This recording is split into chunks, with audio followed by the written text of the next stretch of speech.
Assalamualaikum warahmatullahi wabarakatuh. Hai semuanya, selamat datang di POMI Podcast Islami bersama saya, Evelyn Ariela Levina dan rekan saya. Hai, saya Maulidia Prahyudi. Kami berdua yang akan memandu jalannya podcast hari ini. Jadi apa sih Kak yang mau kita bahas hari ini? Hari ini kita akan membahas mengenai tema feminisme dan juga disorientasi seksual dalam perspektif Islam. Wah, keren banget ya topik pembahasan kita hari ini. Ya, tentunya Kak, apalagi kita hari ini akan membahas tentang feminisme, yaitu tentang perempuan, di mana saya sendiri juga perempuan, turut terpanggil untuk membahas tentang feminisme. Selain itu, tema selanjutnya adalah disorientasi seksual nih Kak Maul. Oh iya nih, tema selanjutnya kan adalah disorientasi seksual. Jadi seperti yang kita tahu nih, disorientasi seksual itu adalah kelainan seksual atau kepuasan seksual yang tidak semestinya.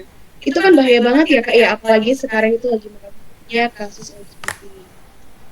Nah, betul banget nih Kak Maul. Ah ya, sebelum kita langsung masuk ke podcastnya, gimana kalau kita memperkenalkan dulu 3 narasumber keren kita nih Kak. Yang pertama ada Kak Aulia Fitri.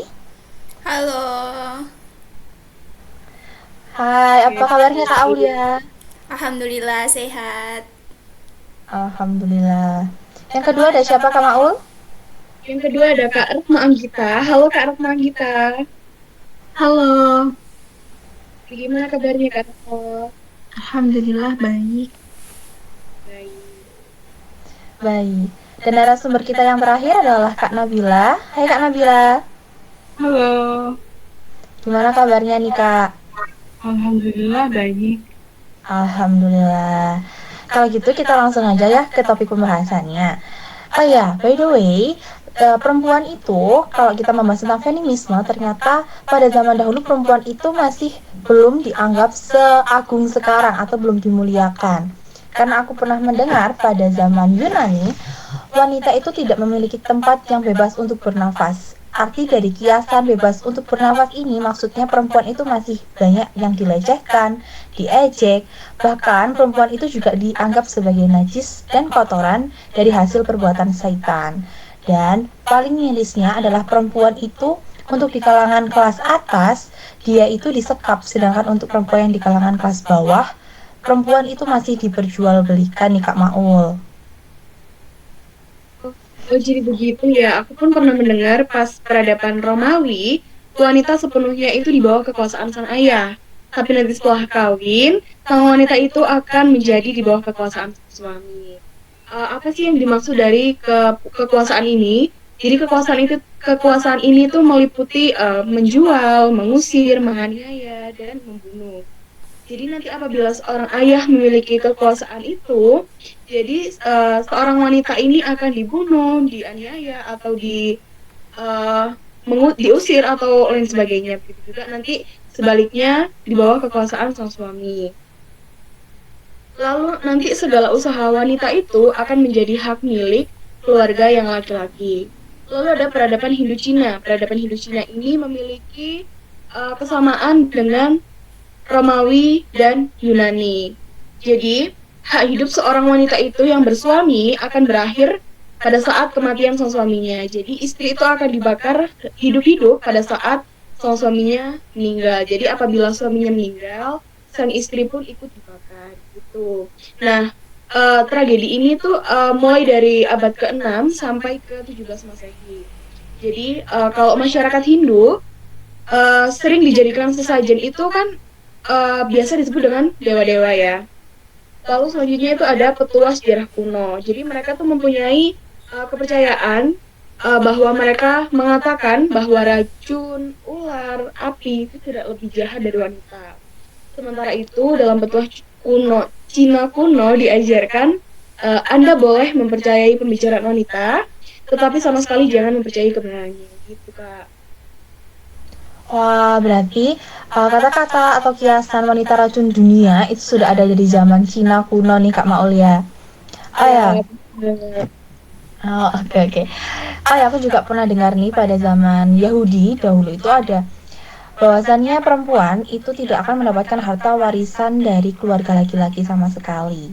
Dan ada juga Pada di zaman Arabia, terdapat kebudayaan jahiliyah di mana perempuan itu nanti akan dianggap sangat rendah, apalagi untuk seorang ayah yang mengetahui bahwasannya istrinya melahirkan seorang bayi perempuan. Nah, yang bikin bertanya-tanya kan juga si ayah ini menikahi seorang perempuan, ibunya juga seorang perempuan, terus kenapa sih kok mereka malu memiliki anak perempuan? Nah, jawabannya nanti akan kita bahas dalam podcast hari ini. Nah, ini Kak Maul, gak seru gak sih kalau misalnya kita nggak ngajak narasumber kita untuk berbincang-bincang? Sekarang kita akan masuk ke dalam topik yang pertama mengenai konsep Islam tentang perempuan dan laki-laki yang akan didiskusikan oleh Kak Aulia Fitri dan dipandu oleh Kak Maulidia. Dipersilakan. Oke, halo Kak Aul. Halo.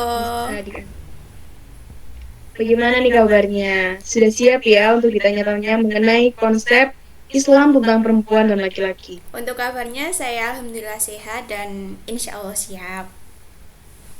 Ya, baik. Jadi sebenarnya konsep Islam tentang perempuan dan laki-laki itu apa sih Kak Aul? Kalau di dalam agama Islam, konsep laki-laki dan perempuan itu setara, berbeda dengan saat zaman Yunani atau saat yang sudah dijelaskan oleh Kak Evel dan juga Kak Maul tadi. Nah, didasarkan pada prinsip kesetaraan dalam kehormatan dan tanggung jawab juga, yang nanti tanggung jawab itu akan dipertanggungjawabkan saat di akhirat, tentunya di hadapan Allah Subhanahu wa taala. Nah, perempuan dan laki-laki itu diakui memiliki hak dan tanggung jawab yang sama dalam aspek moral, spiritual, dan sosial. Jadi tidak ada bedanya. Nanti mungkin perbedaannya akan saya jelaskan di pertanyaan-pertanyaan selanjutnya. Nah, setelah mendengarkan penjelasan tentang konsep Islam tentang perempuan dan laki-laki dari Kak Aul, saya jadi pengen tanya nih, bagaimana sih cara agama Islam memandang dan memperlakukan perempuan dan laki-laki? Tadi sudah saya sedikit singgung ya, kalau laki-laki dan perempuan itu setara dalam konsep Islam. Jadi agama pertama yang menempatkan perempuan sebagai makhluk yang tidak berbeda antara laki-laki dan perempuan itu agama Islam. Meskipun setara, tentu ada beberapa hal yang berprinsip memiliki perbedaan. Seperti perempuan dan laki-laki ini tuh diciptakan untuk saling melengkapi dan tidak boleh saling merendahkan. Seperti itu. Jadi manusia itu diciptakan berpasang-pasangan untuk saling melengkapi antara laki-laki dan perempuan.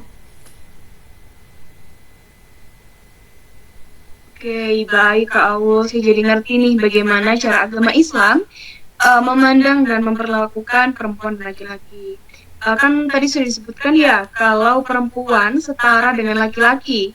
Lalu apakah ada perbedaan perlakuan laki-laki dan perempuan di agama Islam?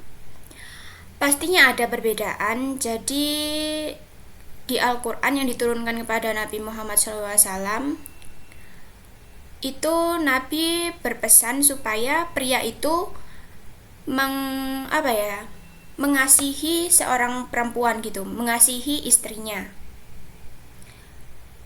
untuk memperlakukan dengan baik dan dihormati, seperti ajaran-ajaran kesetaraan pria dan wanita yang sudah dituliskan Allah di dalam Al-Quran. Prinsip pokok dalam ajaran Islam yaitu tadi ya sudah dibahas, persamaan antar manusia, baik laki-laki maupun perempuan. Itu antar bangsa, antar suku, dan keturunan. Nah, apa sih yang membuat persamaan ini? Maksudnya antara laki-laki dan perempuan. Persamaan ini itu didasari oleh kemanusiaan. Artinya laki-laki dan perempuan memiliki kesamaan yang sama untuk tanggung jawab kepada Allah, yaitu secara spiritual. Untuk perbedaan sudah jelas bahwa dari segi gender, laki-laki dan perempuan sangat berbeda. Yang pertama dari pola pikir. Pola pikir laki-laki lebih kritis, kalau perempuan itu menggunakan perasaan. Dan juga tentang kewajiban. Seorang laki-laki nantinya kalau sudah dewasa akan menikah dengan seorang perempuan. di dalam rumah tangga tersebut nanti seorang laki-laki harus mencari nafkah, seorang istri mengurus anak, dan juga mengurus rumah tangga, seperti itu. Oh, baik. Jadi, setelah adanya Al-Quran yang diturunkan Allah kepada Nabi Muhammad, yang mengharapkan agar seluruh umat manusia, terutama kaum pria, memperlakukan kaum wanita jadi lebih baik, begitu ya. Dengan prinsip pokok dalam ajaran Islam, seperti kesamaan antara manusia, baik antara laki-laki maupun perempuan, antar suku, antar bangsa, dan keturunan. Baik. Lalu, apakah ada perbedaan laki-laki dan perempuan saat sudah berumah tangga? Iya, seperti yang sudah saya sampaikan tadi, saat berumah tangga ya suaminya sebagai pencari nafkah dan seorang perempuan yang menjadi istri mengurus anak dan juga mengurus rumah. Tapi kalau seorang perempuan ingin bekerja itu juga boleh, asalkan mendapatkan izin dari suaminya. Karena saat sudah menikah, seorang istri itu sudah menjadi milik suaminya, seperti itu. Karena sudah tidak ikut orang tua lagi. Berbeda saat masih gadis ya, seorang perempuan dosa-dosanya masih ditanggung oleh ayah. Kalau sudah menikah, dosanya sudah ditanggung istri. Jadi, apapun yang sudah dilakukan istri saat menikah, dosanya ditanggung oleh sang suami, tentunya seorang laki-laki. Nah, juga kalau kita sudah berumah tangga, istri itu tidak menjadi bahasa kasarnya itu babu. Tapi seorang istri itu menemani suami membantu rumah tangga, seperti kalau suaminya itu sedang kesulitan, seorang istri harus memberikan support. Kalau misalnya ada kekurangan dana, mungkin istrinya juga bisa disambi dengan jualan-jualan. Nah, suami juga harus baliknya. Enggak suami nyuruh istri buat ngurus ini itu, tapi suami juga harus membantu seorang istri untuk misalnya mencuci baju atau mengurus anak, dan juga mungkin kadang-kadang bisa memasak juga, seperti itu. Oke, baik. Terima kasih nih Kak Aul. Selanjutnya adalah gini. Kan biasanya ada seorang laki-laki yang menganggap bahwa Allah nanti jadi istri pasti juga harus cuma ngurus rumah tangga dan anak saja gitu kan. Pasti banyak orang yang berpikiran seperti itu. Apalagi kalau perempuan yang kuliah, pasti pemikirannya orang-orang tuh seperti itu. Jadi kalau menurut Kak Aul, apakah menjadi seorang istri hanya mengurus rumah tangga aja dan anak? Maksudnya mengurus rumah tangga dan anak saja gitu. Iya, tidak sih, itu tadi yang sudah saya sampaikan, saling membantu. Tentunya di kedua pihak ini antara laki-laki dan perempuan yang sudah bersuami istri, bagaimana caranya membuat rumah tangga ini menjadi harmonis. Kalau misalnya seorang istri hanya bertugas mengurus anak dan juga mengurus rumah tangga, berarti suaminya nggak diurusin dong. Nah, untuk itu jadi harus balance semuanya, sudah dipertimbangkan saat sebelum menikah. Ada kayak seorang laki-laki dan perempuan, kayak nanti kamu waktu kita nikah gini gini gini ya, bagian ini nanti aku saling bantu kok, kayak gitu. Jadi membuat rumah tangga ini menjadi harmonis.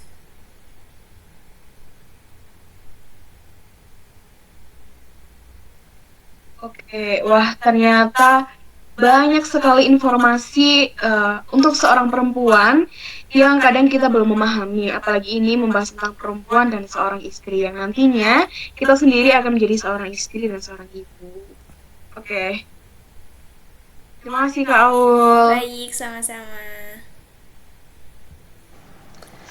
Nah, kurang puas nih ya kalau misalnya kita udah bahas tentang kesetaraan gender, tapi kita juga belum memperdalam mengenai hak-hak perempuan. Kalau gitu, nih kita langsung aja ke topik kedua mengenai hak-hak perempuan yang akan kita diskusikan bersama dengan Kak Retno Anggita. Halo Kak Retno. Halo, Iya, apa kabarnya nih Kak? Alhamdulillah baik Kak.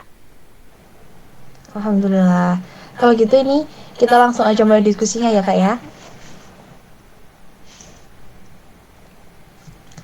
Oke Kak Retno, sebelumnya nih aku mau tanya dulu ya mengenai kesamaan yang dimiliki laki-laki dan perempuan. Apa sih menurut Kak Retno hak-hak yang dimiliki oleh seorang perempuan?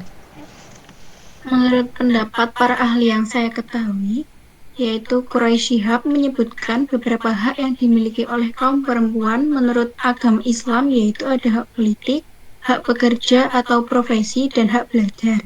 Sedangkan menurut Muhammad Usman Al-Hashid menambahkan hak sipil, hak berpendapat, dan hak pengajuan cerai. Itu, Kak.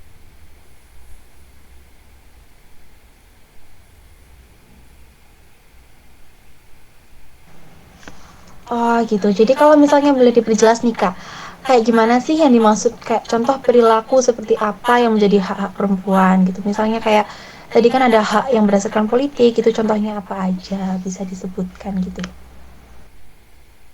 Ada hak politik itu secara juridis, hak perempuan di bidang politik telah diakui secara internasional seperti hak dalam berkeluarga atau perkawinan, politik, ketenagakerjaan, pendidikan, kesehatan, kewarganegaraan, ekonomi, sosial, dan persamaan di muka hukum.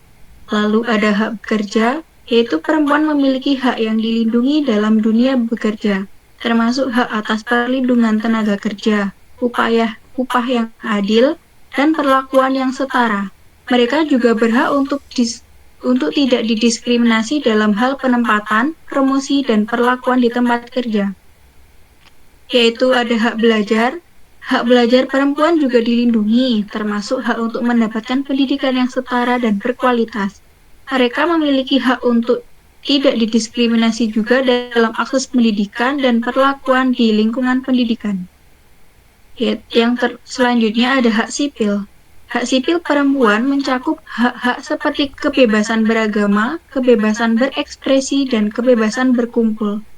Mereka memiliki hak yang sama dengan laki-laki dalam hal ini. Lalu ada hak berpendapat. Perempuan memiliki hak untuk berpendapat dalam terlibat dalam proses pengambilan keputusan yang mempengaruhi kehidupan mereka, baik di tingkat politik maupun di tingkat masyarakat. Mereka memiliki hak untuk tidak didiskriminasi juga dalam hal ini. Yang terakhir ada hak dalam pengajuan cerai. Dalam konteks hukum Islam, perempuan memiliki hak-hak pasca perceraian, termasuk hak atas nafkah, tempat tinggal, pakaian, dan hak atas harta bersama. Mereka juga memiliki hak untuk mendapatkan hak hadanah bagi anak-anak mereka yang belum berumur 12 tahun. Jadi tidak hanya laki-laki saja yang mendapat hak untuk menggugat perceraian. Gitu, Kak. Oh baik nih Kak. Baik. Mungkin kamu mau bertanya? Akan bahas. Mau diulang atau bagaimana? Oh bisa bertanya nih Kak Maul. Misalnya ada yang ditanyakan? Mungkin dari teman-teman ada yang ditanyakan kepada Kak Ratna? Berarti tidak ada ya. Baik, selanjutnya kita akan membahas mengenai feminisme dalam pandangan Islam yang didiskusikan oleh Kak Nabila dan akan dipandu oleh Kak Evelyn. Oke, baik terima kasih Kak Maul. Sebelumnya saya mau nyapa dulu nih Kak Nabila. Mana ya? Halo? Halo. Oke. Udah siap nih Kak untuk diskusi selanjutnya?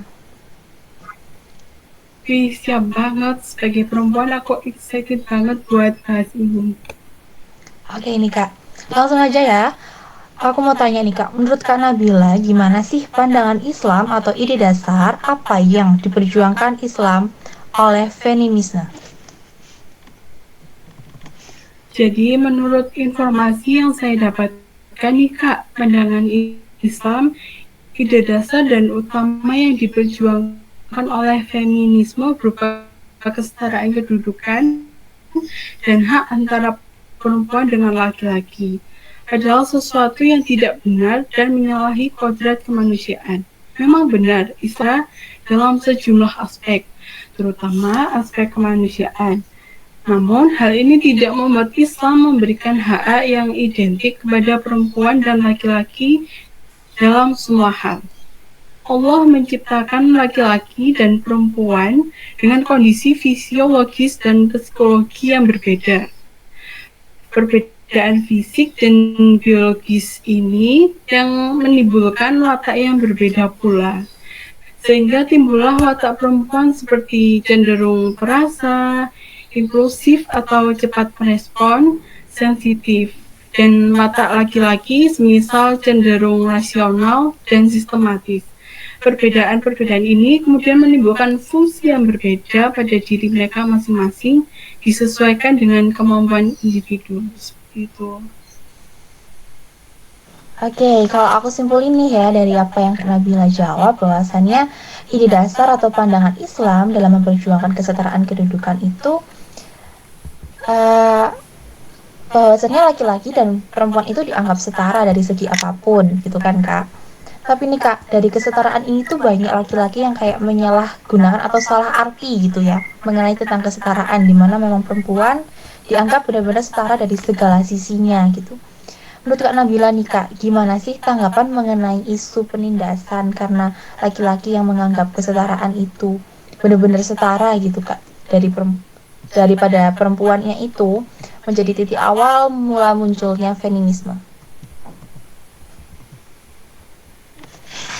Adapun penindasan terhadap perempuan oleh laki-laki yang menjadi titik awal munculnya feminisme harus diakui memang terjadi di berbagai tempat sejak dahulu sampai kini, baik peristiwa di wilayah masyarakat muslim maupun non-muslim. Di Indonesia sendiri yang mayoritas penduduknya muslim masih sering terjadi kekerasan dan pelecehan terhadap perempuan, seperti contohnya kasus pemerkosaan dan juga kasus kekerasan dalam rumah tangga. Persoalan-persoalan sosial ini memang nyata dan perlu segera diselesaikan. Namun, sebuah kesalahan besar jika kemudian para feminisme membenci laki-laki, bahkan mempersoalkan peran perempuan dalam urusan rumah tangga sebagai bentuk penindasan terhadap perempuan. Oke, wah aku jadi tahu banget nih Kak Nabila kalau penindasan itu sering banget ya terjadi karena laki-laki yang masih sering mempersoalkan peran perempuan dalam urusan rumah tangga. Lalu, gimana sih Kak dengan tugas dan peranan perempuan dalam rumah tangga yang lebih banyak berada di dalam rumah? Apakah hal tersebut sudah mencerminkan tentang kesetaraan gender? Terkait tugas dan peran perempuan dalam rumah tangga yang lebih banyak berada di rumah, sebaiknya tidak dipandang dari sisi kesetaraan gender. Persoalan ini lebih tepat bila dipandang dari sisi hikmah al-tashri, yakni Allah yang Maha Tahu memberikan tugas yang berbeda pada suami dan istri karena adanya maksud tertentu. Selain itu, Islam tidak memandang peran seseorang sebagai penentu kualitas hidup seseorang. Tolak ukur kemuliaan adalah ketakwaan yang diukur secara kualitatif. Terlebih lagi, dalam sejarah Islam sendiri juga menunjukkan banyak perempuan yang berkeluarga mendapatkan kesempatan terlibat dalam prestasi di sektor publik. Suatu hal yang tidak mungkin terjadi tanpa dukungan dari suami dalam membantu perbedaan peran ini. Dalam Al-Quran juga sudah dijelaskan dalam surah An-Nisa ayat 32, Allah Subhanahu wa Ta'ala mengingatkan dan menyadarkan laki-laki dan perempuan. Janganlah kamu iri terhadap apa yang dikaruniakan Allah kepada sebagian kamu, lebih banyak dari sebagian yang lain. Karena bagi laki-laki ada bagian dari apa yang mereka peroleh atau usahakan, dan bagi perempuan juga ada bagian dari apa yang mereka peroleh atau usahakan. Bermohonlah kepada Allah dan karunia-Nya. Sesungguhnya Allah Maha mengetahui segala sesuatu. Keadilan dalam Islam tidak harus bermakna persamaan, bahkan harus berbeda jika kondisi dan fungsi objeknya berbeda. Seperti itu. Baik, terima kasih Kak Nabila atas jawabannya. Dari sini aku bisa tahu bahwa perempuan yang berada di rumah itu tidak bisa dipandang dengan kesetaraan gender karena mereka sudah memiliki tugas atau perannya sendiri gitu ya Kak. Ya. Oke. Gak kerasa banget nih kita udah membahas tentang feminisme dalam pandangan Islam. Terima kasih sebelumnya kepada Kak Nabila yang sudah menjadi narasumber kita pada materi feminisme dan dalam pandangan Islam sekaligus materi terakhir pada hari ini. Oke, kembali lagi di podcast Islami sesi yang kedua. Pada hari ini kita akan membuka sesi tanya jawab dan juga diskusi singkat antar narasumber. Nah, di sini apakah ada yang ingin bertanya? Bisa raise hand dulu ya. Oke, silakan dari host kita, Kak Maul, untuk bertanya. Oke, baik. Pertanyaan ini sudah aku simpan tadi untuk saya pertanyakan kepada Kak Retno. Jadi begini, setelah kita sebagai perempuan mengetahui bahwa kita memiliki hak untuk bekerja, apakah pada saat berkeluarga nanti seorang perempuan masih bisa mendapatkan hak untuk bekerja? Karena ada beberapa dari keluarga kadang tidak boleh. Tapi menurut pandangan Kak Retno, pada agama Islam untuk perempuan bekerja itu bagaimana? Masih ada hak untuk bekerja karena terkait hak profesi untuk bekerja pada seorang perempuan dapat dikemukakan bahwa perempuan mempunyai hak untuk bekerja selama pekerjaan itu dapat dilakukan dalam suasana terhormat dan selama tidak melanggar ajaran Islam. Lalu ketika ia sudah menikah, maka harus mendapatkan izin dari suaminya serta masih bisa dapat melaksanakan urusan rumah tangga seperti yang dijelaskan Kak Aul tadi pada sesi pertama. Gitu Kak Maul. Oke, baik. Jadi seorang perempuan itu masih bisa bekerja selagi sang suami juga mengizinkan dan juga pekerjaan yang dilakukan masih halal dan tempatnya masih terhormat. Begitu ya Kak Retno. Terima kasih banyak atas informasinya dan jawabannya. Sama. Baik. Apakah ada sanggahan mengenai pertanyaan dan juga jawaban dari Kak Maulidia dan juga Kak Retno? Oh, tidak ada. Baik, apakah ada pertanyaan selanjutnya? Bisa raise hand terlebih dahulu. Oke, baik. Silakan Kak Aulia.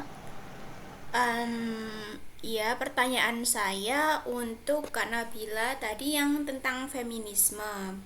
Sebentar, saya lihat catatan pertanyaan saya. Apakah suara saya terdengar, Nabila? Terdengar. Baik. Pertanyaannya yaitu bagaimana pandangan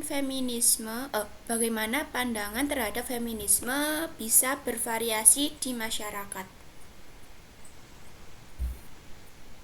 Jadi menurut saya pandangan terhadap feminisme dapat bervariasi. Beberapa melihatnya sebagai gerakan penting untuk kesetaraan. Sementara yang lain mungkin memiliki prasangka atau ketidaksetujuan tergantung pada konteks budaya dan nilai-nilai personal. Itu. Jadi itu di mata masyarakat itu ada yang setuju dan tidak setuju tentang feminisme, begitukah? Ya. Baik, terima kasih sudah menjawab. Baik, apakah ada sanggahan ini dari teman-teman Kak Maulidia, Kak Retno? Oke, tidak ada. Apakah ada yang ingin bertanya?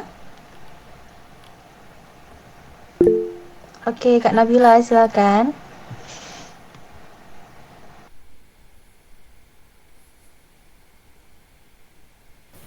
Terima kasih atas kesempatannya. Di sini saya ingin menanyakan kepada Kak Retno nih tentang mengapa penting untuk memperjuangkan hak-hak perempuan dalam konteks masyarakat modern. Itu penting banget ya Kak, karena memperjuangkan hak-hak perempuan penting untuk mencapai kesetaraan gender, guna untuk meningkatkan kondisi sosial dan ekonomi, serta menciptakan masyarakat yang lebih adil dan inklusif. Begitu Kak Nabila. Baik, terima kasih atas jawabannya untuk Kak Retno. Sama-sama. Oke, ini apakah ada sanggahan dari teman-teman? Tidak ada. Baik, ini aku mau tanya juga nih kepada Kak Aulia. Menurut Kak Aulia nih, gimana sih praktek kesetaraan gender yang diterapkan dalam kehidupan sehari-hari dalam kerangka Islam? Kalau di dalam Islam, praktik dalam kesetaraan gender yang diterapkan sehari-hari itu dapat dilihat melalui hak perempuan terhadap pendidikan, pekerjaan, kepemilikan harta, artinya hak waris, dan juga partisipasi dalam kehidupan masyarakat.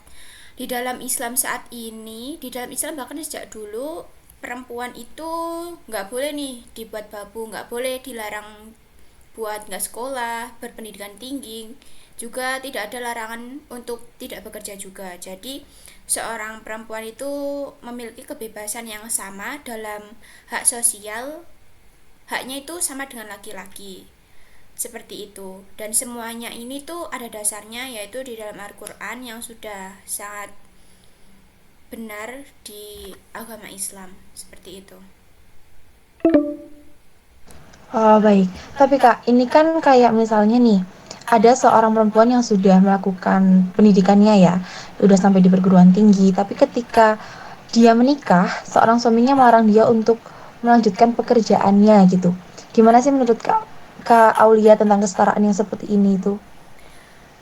Kalau yang seperti itu harusnya nggak boleh ya. Gimana tadi pertanyaannya? Saya kurang fokus, sorry. Oke, jadi kayak gini loh. Misalnya kan ada perempuan ini yang sudah kuliah, sudah lulus dan tinggal bekerja saja gitu kan. Tapi dia menikah, terus suaminya melarang untuk bekerja gitu. Jadi kan ilmunya nggak bermanfaat untuk dirinya dan lingkungannya gitu kan. Terus gimana sih kalau digabungkan dengan kesetaraan gender, apakah hal ini tuh betul gitu loh? Tentunya itu bertolak belakang ya kebenarannya dengan kesetaraan gender. Mungkin itu memang laki-lakinya saja yang patriarki, dan itu harusnya nggak boleh laki-laki seperti itu. Harus kita hindari ya teman-teman, itu tidak baik. Kita sudah bersekolah tinggi-tinggi, sudah mendapatkan pekerjaan yang baik, saat kita sudah menikah, suami kita ngelarang nih. Pastinya itu kalau dari segi orang tua juga kita pasti akan diberi wejangan kayak, ngapain kamu nikah sama laki-laki yang nggak ngebolehin kamu kerja, mama udah nyekolahin kamu tinggi-tinggi masa nggak boleh kerja. Dan mungkin itu bisa menjadi salah satu pertikaian di dalam rumah tangga, yang pertama, yang kedua di dalam lingkungan keluarga, seperti itu. Oke, terima kasih Kak Aul, sangat menjawab sekali. Apakah ada yang ingin bertanya lagi nih? Mungkin sudah dicukupkan ya Kak ya, untuk mempersingkat waktu, dan juga kita sudah memahami semua materi dari narasumber-narasumber kita semua. Baik, terima kasih. Bisa langsung ditutup saja ya. Oke, kembali lagi nih kami berdua yang telah menyelesaikan KOMI, yaitu podcast Islami mengenai feminisme dan disorientasi seksual dan perspektif Islam. Baik, kami berdua selaku host pamit undur diri. Mohon maaf apabila ada kesalahan perkataan, baik yang disengaja ataupun tidak disengaja. Kami ucapkan wassalamualaikum warahmatullahi wabarakatuh. Waalaikumsalam warahmatullahi wabarakatuh.